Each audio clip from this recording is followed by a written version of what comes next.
was probably going into my second year of investment banking. So, meaning I hated investment banking, and it just wasn't for me. But I was lucky enough to kind of learn that early on. When I came out of college, well, I studied government in college, and I thought I wanted to be a lawyer, and I wanted to be a civil rights attorney.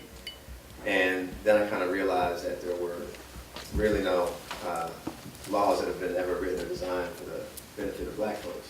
So I changed my mind about that. I figured the best way to help and to learn is to understand about how money works.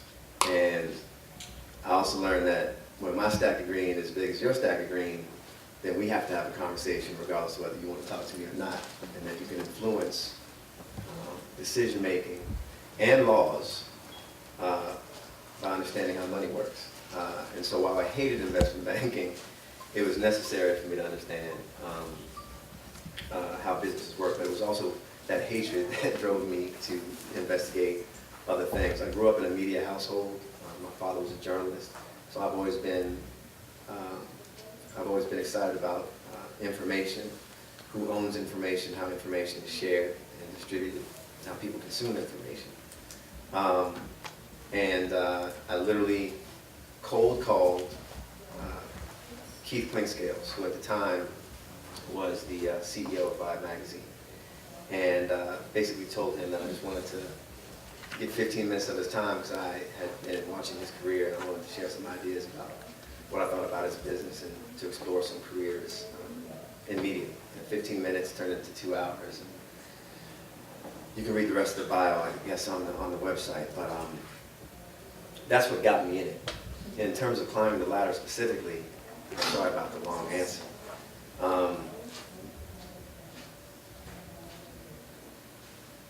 I never really had, I don't know that I really had a game plan other than to be the best at what I was doing at that moment. So that might be piece of advice number one.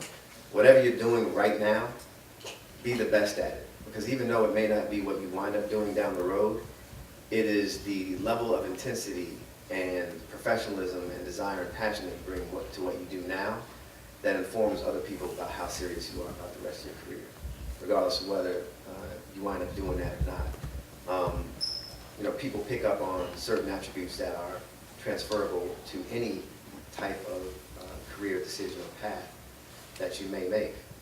It gives you the opportunity for people to recognize you for that level of expertise, and it generally opens up doors for you, and things magically, in some ways, reveal themselves to you when you are of that mindset, and people recognize that type of intensity. So there was no purpose in me trying to climb the ladder. I guess I've gotten to where I've gotten partially because of just being intense about what I do when I'm in it, and other people recognizing that intensity, which then opens up opportunities. I mean, there's literally just two types of folks, and let me stop talking about this. No, continue. There's people who have opportunity and those who don't, right?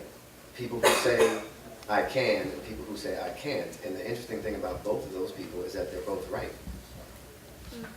It's like a self-fulfilling prophecy. If you say that you're not going to be able to do it, then you probably will not. Or will you ever, for that matter. So I think it's a lot about my approach to where I'm in. And I still don't know what I want to be when I grow up. So